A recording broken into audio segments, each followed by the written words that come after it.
How's it going, geeks? I am your mental curator, Johnny Hamburger, as always, and I sure hope you've liked, followed, and subscribed to all the Geek Therapy Radio, social media, and YouTube. There's lots of good stuff on my YouTube channel. I can show you a lot of stuff on there.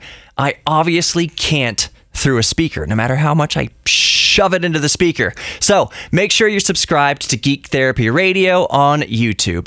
It'd also be pretty rad if you showed my show partners some love. So Audi Central Houston at AudiCentralHouston.com, Kung Fu Saloon at 5317 Washington Avenue, and WorthTheWait.co. That's Wait, W-E-I-G-H-T, WorthTheWait.co. All right, we've all heard by now that the United States has become quite scientifically ignorant, but I postulate that just as disappointingly, by looking at our social media, we've also become a country of historical illiterates. Let's talk about it. Yeah. This is Geek Therapy Radio. What are we waiting for? And now your mental curator, Johnny Hamburger.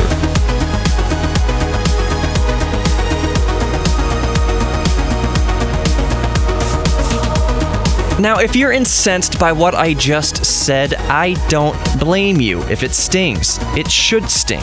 But if you spent even 5 minutes on any social media outlet, especially Twitter, you know in your heart of hearts that I am unfortunately 100% correct. Judging by social media, we are increasingly a nation of political and historical illiterates, and I'll prove it here in this short first segment. How many times have you scrolled through your Facebook and Twitter only to be greeted by a deluge of political rhetoric? I know, that goes without saying. So, what's my point? As a direct example, how many times have you seen Trump, or Barack Obama for that matter, compared to Adolf freaking Hitler?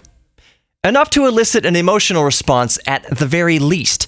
So, let's take a closer look at this example. On the surface, it is designed to do exactly what I just said, elicit an emotional response, in this case, fear and disgust.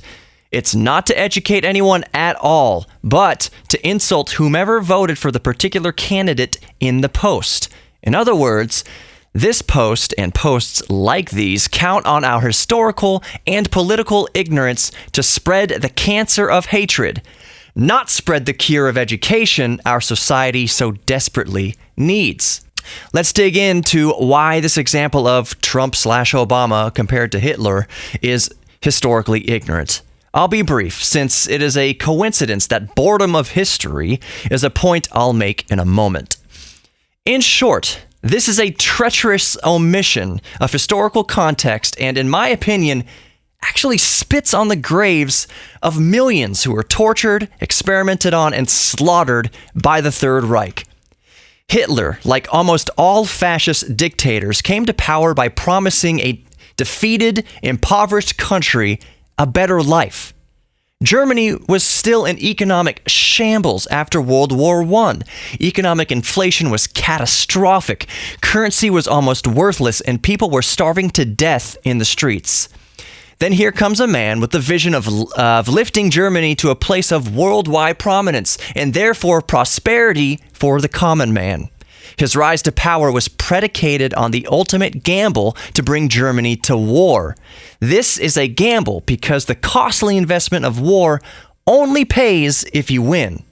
When you are literally starving to death, you are more likely to believe in the promises of a charismatic politician promising your next meal, even if this sometimes means blaming a certain group of people for all of your country's problems. In Germany's case, the Jews. This resulted in the genocide of millions, capital M, millions of people. Then fast forward, only to lose at the hands of your own pride. Only to lose the war, that is, at the hands of your own pride. Germany and the Axis almost won World War II, if not for less than a handful of pride-blurred strategic mistakes. But that's for another show. In those Trump is Hitler social media posts, how many people do you think make those historical connections to know that the post is intellectually dishonest? I'd argue not enough. Let's use Trump is Hitler specifically. The loose connection is immigration policy. Trump wants to build a wall, so Trump hates Mexicans like Hitler hated Jews. There's the loose, albeit baseless comparison. You have to give yourself over to your own bias in order to believe it, which we do only all too easy a lot of the time. Remember the political framework I just said about Hitler's rise to power? The United States is nowhere even remotely close to similar economic and political circumstances. Going into 2019, we can buy a loaf of bread for what even those on minimum wage can earn in less than 10 minutes. In 1930s Germany, for the same loaf of bread, you'd have to sell your car or take out a lien on your house. Wheelbarrows full of money just to buy bread. The historical context around Hitler is light years removed from the context around Trump and modern-day America.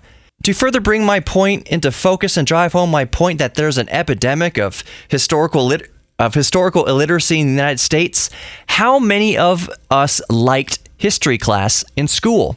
Not many. Be honest.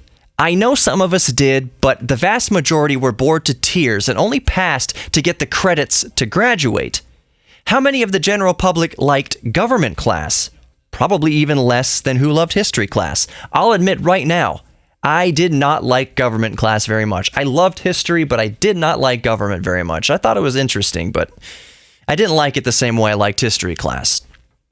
So remember this fact, that most of us did not like government or history class. Most of the population lacked a passion to learn the history of our own world or the functions of the governments controlling it. So the next time you read an inflammatory headline on social media or whatever cable news network you watch 24/7, understand that it is counting on your ignorance. Despite having a device in our pocket that can access the entirety of knowledge of all of human history through a simple Google search, we are just too distracted from caring about educating ourselves because ignorance is a warm security blanket. Knowledge rips off the sheets and makes us accountable to each other. 15 seconds for Audi Central Houston and AudiCentralHouston.com. They've got an Audi in every budget, and 'tis the season to buy a new Audi. They'll take great care of you, not just because you're spending money with them, but because that's what they do, and that's what I've experienced when I've spent my money with them.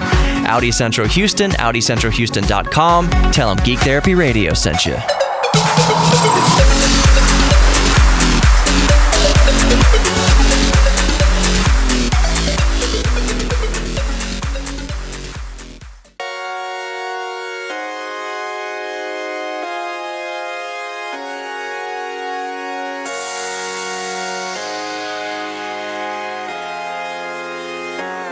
Welcome back to Geek Therapy Radio and your mental curator, which is I, Johnny Hemberger. Make sure you're subscribed. Geek Therapy Radio, Facebook, Instagram, YouTube, Twitter, all that good stuff. Although every time I get onto Twitter, I wonder why the heck I'm on Twitter. I'm sorry. I mean, it's a great way to talk to... I guess if you're really devoted to Geek Therapy Radio, it's a really good way to communicate with me and anybody. For example, for that example, it's a more streamlined way to directly talk to a content creator, let's just say. But the other 99% of it is just a wash. It's an echo chamber for whatever extreme bias you might have, which of course I just touched on in the first segment here of Geek Therapy Radio. But that's all to say, just reminding you, make sure you subscribe, Geek Therapy Radio, across all social media, but especially YouTube. I do so much cool stuff on YouTube. This segment, I'm just kind of winging it. There's a whole lot. There's coming up here later this month will be the brightest comet to grace our skies in the past 50 years, I believe. Now, I thought that it would be brighter. The first thing that came to my mind was Hale-Bopp, the brightest comet I remember in my lifetime. Did Halley's come around more recent than that? But Hale-Bopp, 1997? Was that Hail Bop, 1998? Around there, late 90s, Hail Bop. I remember you could go into your front yard, even if you were relatively near light pollution of a city. You could see Hail Bop fairly easily, really pretty easily from your front yard. And that will always stick with me forever. I remember Hail Bop had two tails. If you're in the Houston area, I grew up for the most part in Kingwood from 1989. So, yeah. It was before 99, because in 99 we moved to a different house in Kingwood. So, anyways, I remember that Hail Bop had two Comets, and then later on in the news, you remember Heaven's Gate. They committed suicide, unfortunately, the whole cult, because they thought there was a spaceship behind Hail Bop that would bring them to heaven or something like that. Kool-Aid and Nike shoes and purple blankets. Memories. But yeah, so later this month, a fairly bright comet is going to grace the sky. And this month, just since this is probably not an evergreen segment and you're listening to this in the future and it's probably already happened, I mean later in December of 2018. It'll be visible with binoculars, should be visible if you're outside the city enough with the naked eye at least. So that's a cool astronomical event. Do you remember, as I'm mentioning this, do you remember right before Harvey, unfortunately, that week, we had the solar eclipse. Do you remember that? August? I remember Harvey was the 25th, 26th, 27th, because it was my birthday. Happy birthday to me, 2017 was Hurricane Harvey, and I was sleeping under a desk here at iHeartRadio in Houston. It's not all bad. I had an air mattress, and it was actually, I got used to it after the first day or so. Michael Berry had rented a hotel room in the hotel across the parking lot. So eventually, after some arm twisting, I guess, I went to take a shower at our by the time I got to the shower in that hotel room, it was a locker room. It was not. I feel bad for housekeeping, who had to clean up after that. After a lot of us employees, male employees, using that shower. Not at once. That's not what I'm saying. That's not what I'm saying at all.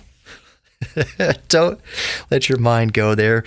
Male employees separately using the shower. Let's dig into some headlines as I'm kind of perusing around Ars Technica and newatlas.com and other sites.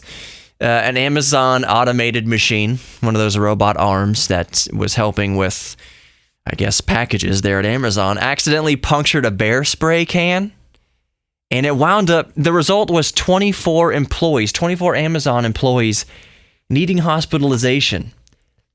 Bear mace is no joke. I mean, luckily I don't have any experience with coming in direct contact with a bear mace, but I remember when this is a segment of members.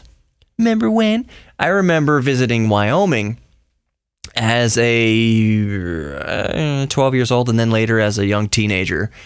The people we were camping with, they are real rough mountain types. I mean, these people, their mother, 8 months pregnant, shot a grizzly bear that was bothering the family and threatening their children. She already had children, but she had another child on the way, 8 months pregnant, walked into town to borrow a shotgun from the priest.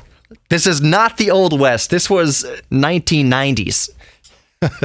She walked into a town, I believe it was in Cody, Wyoming. I want to say it was Cody. Borrowed a shotgun from the priest because her husband was out of town. She loaded it up with slugs because that was the only thing that's going to even annoy a grizzly bear. But she loaded it up with slugs, brought it back to her house, shot the grizzly bear, killed it. And then they used the rug. The rug is in their living room with a great story behind it. But what was I talking about? Yeah, we went camping. And when you go camping, their sons were the guides, I guess you could call it. And on their hip was a can of bear mace. Just looked like a can of, it was bigger than actual mace. Like a little mace looks like a mouth freshener, like fresh breath spray.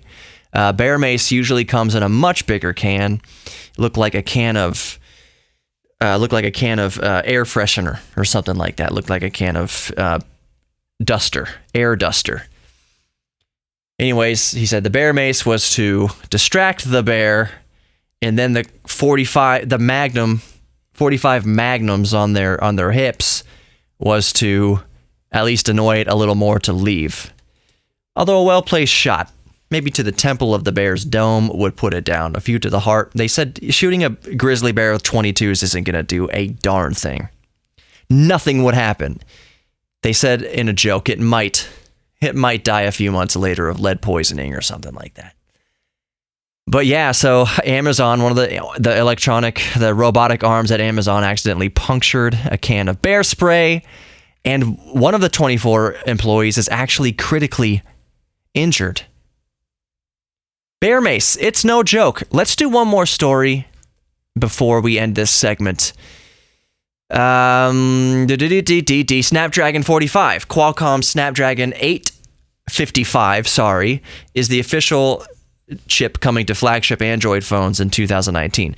For reference, the Snapdragon 845 is currently in any flagship device of 2018, so your Galaxy S9, S9 Plus, those have the Samsung Galaxy, the Qualcomm 845. Names and numbers are hard. You know what?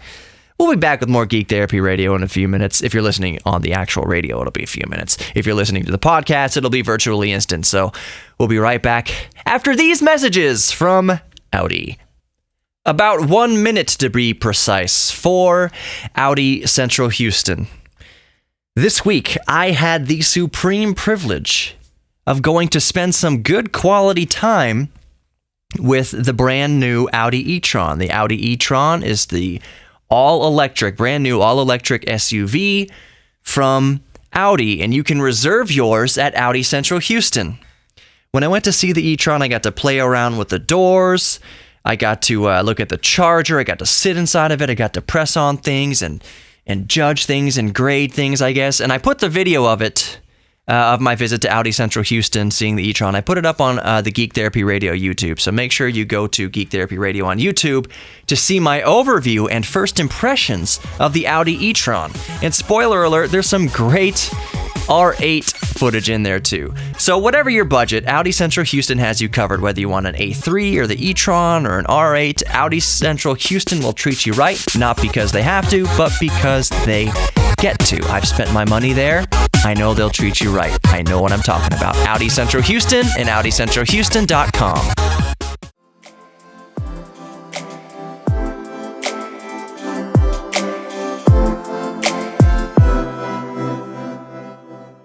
Welcome back to Geek Therapy Radio.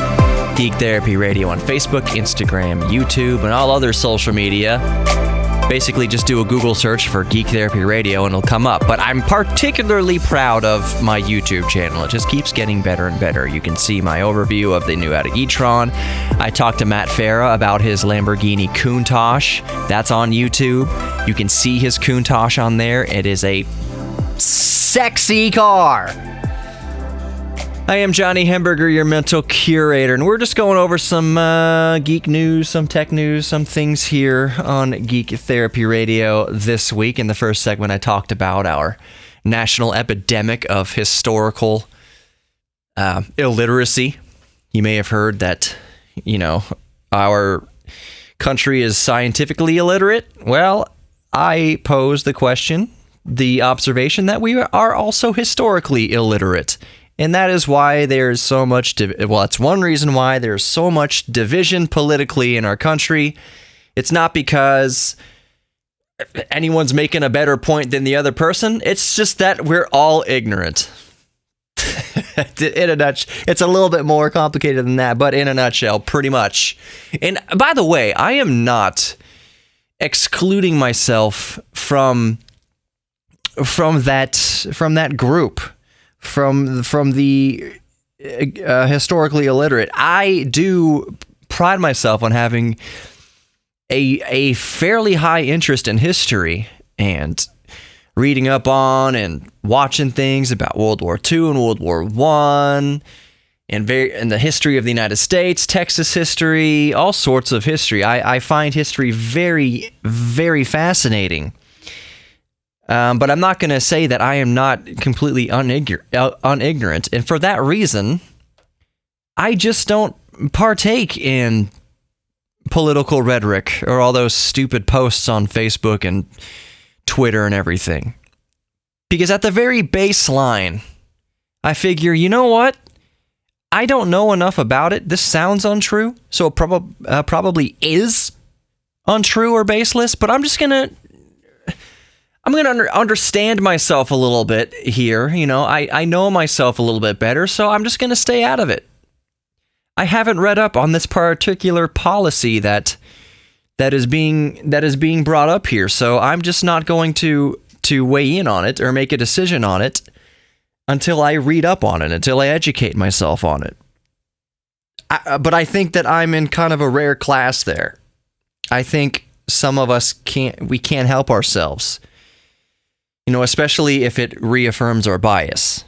You know, if you hate Trump and you read something that's anti-Trump, you're just going to eat it and believe it hook, line, and sinker and try and share it even. If you love Trump, you'll do the same thing. If you are a bleeding heart liberal, you will share the same things. If it speaks your language, it doesn't matter if it's based in truth. All that matters is there's a loose connection, a loose parallel, and you'll run with it. Same thing for a conservative, same thing for a libertarian. If it suits your bias, it goes without saying that you are going to be more likely just to believe it, whether or not it's true. And so that's what Twitter is. It's just an echo chamber. If people were taking a dump on President Bush the day he died, man, could you believe it? Could you even understand the audacity and just the lack of self-awareness and the tantrum type of mentality that goes into pissing on a dead man's grave the day he dies? Here's what those people don't understand, and I don't mean to get so political here on Geek Therapy Radio, but I try to connect things on a more human level. I try to be self-aware about things like these. So here's what happens. Those people that were calling Bush a killer and a murderer because of his, I think he cut some funding to AIDS research back in the 90s.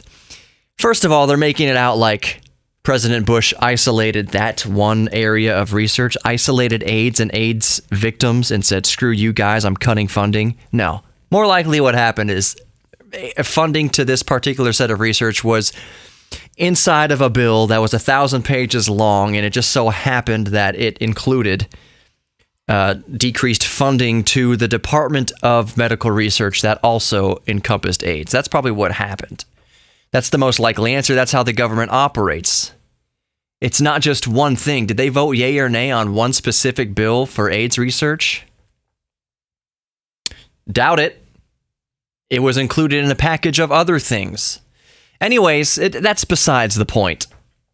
The point is, the man died, and Twitter was just in an... Well, I want to say erupted. There were a few little inconsiderate pukes out there, I'll say, that basically pissed on Bush's grave the day he died. And here's why that's really low class. One, it's very transparent, desperate cry for attention to yourself, for one thing. Two, when you're shooting at a dead man, all you're going to hit are his family. You are not actually... George Bush is dead. He doesn't care what's said about him anymore. He's gone. But what can happen is his family, an extended family, you're hurting them. So let's put it in a better kind of an analogy here. Let's say your own father or your own brother died, your uncle, whoever, and the man did the best he could with his life, you know, and God forbid he got into politics to allow him the type of scrutiny that George H.W. Bush did. But let's say, it doesn't matter. Let's say that your husband, your father, your nephew, your cousin, your brother, whoever, he died. And now people are dragging his name through the mud. They're insulting him. They are saying the worst things about him. How is that going to make you feel? A lot of you listening have had the unfortunate experience of losing your father. God knows I have. And I can only imagine if I had read or heard anybody insulting my father in the media, anybody insulting my father on social media, how hurt that would make me feel. So imagine yourself, imagine your father who might be alive right now, who you love. Even if you love him, maybe you don't even have the best relationship with him, but he's still family. What would you do if the media and social media dragged his name through the mud, especially on the day he died, in your most hurt, grieving moments? I swear that people, they can't see past their own narcissism and pride. Making the connection that somehow George H.W. Bush personally attacked AIDS victims and murdered them through his policy. That, again, that goes along with the historical illiteracy and ignorance. All the people who liked and shared those posts thousands of times, you think when's the last time you think they cracked open a history book? And if they are of the recent generation, who do you think had the most control over the history that they did learn about? And again, I'm not trying to be so political here on Geek Therapy Radio, but it seems to me, and I guess if this is airing on I guess it leans more conservative radio station here in Houston, so it's not going to be strange for me to say this, that as far as I have seen and read, history books, they definitely seem to lean one way over the other. And history, I'm not saying, okay, for instance, real quick on the way out of this segment, I'm not saying that history should paint Christopher Columbus as just this godlike hero, but they shouldn't paint him as a villain that committed genocide against Native Americans either. Both of those lights are wrong. Holding him in either light is categorically and historically wrong. They should present Christopher Columbus and all history in an unbiased light. Just here's what happened, and here's what happened because of it, which led to us here in 2018, 2019. Anyways, we'll be right back with more Geek Therapy Radio. 15 seconds for Kung Fu Saloon, 5317 Washington Avenue. You can go there and play arcade games and drink beer and eat great food. Go visit my friends at Kung Fu Saloon at 5317 Washington Avenue. Tell them Geek Therapy Radio sent you. Kung Fu Saloon and kungfusaloon.com. Audi Central Houston and AudiCentralHouston.com, and Audi in every budget. All the sexiness and fuel efficiency and safety. Audi Central Houston and AudiCentralHouston.com. Tell them also that Geek Therapy Radio sent you. We are back with more Geek Therapy Radio. I'm your mental curator, Johnny Hemberger. Geek Therapy Radio, Facebook, Instagram, YouTube. Go check it out. Like, follow, and subscribe, especially YouTube. Okay. Last night, I made the extreme mistake of... I went to okay, let me rephrase this. This was not a mistake. It was not a mistake to go to Micro Center. Micro Center is not a sponsor of Geek Therapy Radio. They are not a partner of the show currently. I would love for Micro Center to be a partner with Geek Therapy Radio. I have spent thousands of dollars over the years at Micro Center. So if they could start paying me now, that'd be truly amazing. But the other night I went to Micro Center, which was not a mistake. I went to Micro Center to look at MacBooks. Let that sink in for a second. And that in itself was not a mistake. So I looked at the MacBook Pro 13-inch. So let me just tell you right now, before I get to the big mistake. And some of you Windows fanboys and girls would be saying, well, it's a mistake for even looking at MacBooks. Apple's the devil. Hold on. I should say full disclosure here. I don't... I do need a Mac computer in the regard of I need to, I hate to say it, know the enemy, I guess. Although, even though I've been critical of Apple, I don't consider them the enemy. I think that some of their business practices are deceptive and on the borderline of evil, even scammy, you might say. But I feel like if I'm going to be talking about Apple a lot, if I'm going to be talking about Mac a lot, then I should own a Mac laptop or computer. I do have the iPad, and the iPad serves its function fine. But guess what? The iPad, that cost me under $350.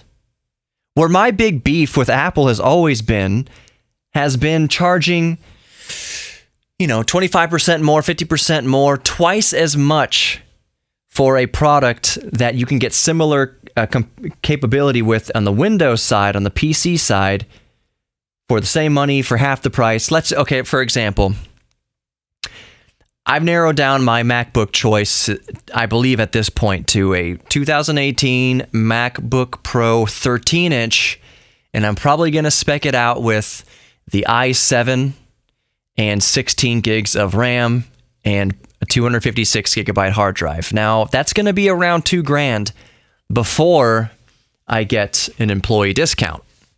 I have a hookup on that. I can get a discount, so I'm going to save a few $100s. Actually, it's going to be a nice little chunk of change. But so let's say even with the discount, I spend as near as makes no difference $2,000 on this 8th generation Core i7. It's a quad core, since it's an ultra portable thin and light device, the MacBook Pro 13-inch 2018. It's the quad core, not 6 core, like in the 15-inch. It's the quad core, lower power i7. And that's going to be 16 gigs, It's going to be around $2,000. Do you know what you can get, even in a thin and light portable on the Windows side, for $2,000? Actually, that's not a great example, because the only difference really, they're roughly using the same low-power i7 chip. On the Windows side, though, for that same price, you're going to get dedicated graphics. The MacBook Pro 13-inch doesn't have dedicated graphics. If you spend the same amount of money on the PC side for an ultra-portable 13.5-inch ultra-portable, you're going to get NVIDIA MX150 dedicated graphics. Means it's going to be better for gaming, basically. So for the same amount of money, you get a device on the Windows side that performs better. So that's always been the rub with Apple, is you are paying the Apple tax. You're paying the Apple tax to have something that makes you look cool when you whip it out at Starbucks, essentially. Now, some would argue that you were paying for the extra prices also because, and it includes a bunch of extra software. Okay, that may be, and that probably is true. They support their devices for a very long time. That's great, but here's my rub with that. And are you noticing a trend here? Even if I do buy an Apple device, which I probably am, I'm still going to be critical of Apple, where Apple deserves criticism. My biggest hang-up, knowing that in the near future I might spend of my own money, I'm selling other computers to offset this, I'm going to be spending around $2,000 of my own money on this. I get to be critical, and my fear is Apple has had problems with its keyboard, which is an example of if you have any problem with Apple, unless you pay for a monthly Apple Care plan, a monthly fee, and you take your broken quote-unquote device to the Genius bar, the Apple store, and let's say your screen is dim, the backlight doesn't come on. Apple has been documented many, many times to say, well, you need a new screen and you need a new circuit motherboard, you need a new this and that. It's going to the estimate for the repair is going to be around $1,200, $1,500, and you might as well get a new device at this point. When really all that's happening is there's a cable inside that costs $30 or so that you replace the cable, or it's just come unseated a little bit from its connection, and boom, bam, $30. It's working like new again. But Apple has been burned many times undercover of screwing over customers. So that's my fear, is that if something happens to this newest generation of Butterfly keyboard, dust gets under there and the keyboard is rendered inoperable, whatever, that I'm going to be screwed. I am that fearful of Apple now that I would get screwed. It's not something that I could easily fix myself. Let's say the solid state drive corrupts in there. They talk about Apple having longevity and taking care of its products for a long time. That may be more true and more applicable to the older devices where you could get in there and replace things like the hard drive and replace things like RAM. You can't do that now. It's all soldered to the motherboard. So I better pray to to Jobs that whatever they solder onto my motherboard works for years. Let's just say years, because I am not buying a new Apple device every year. Screw that.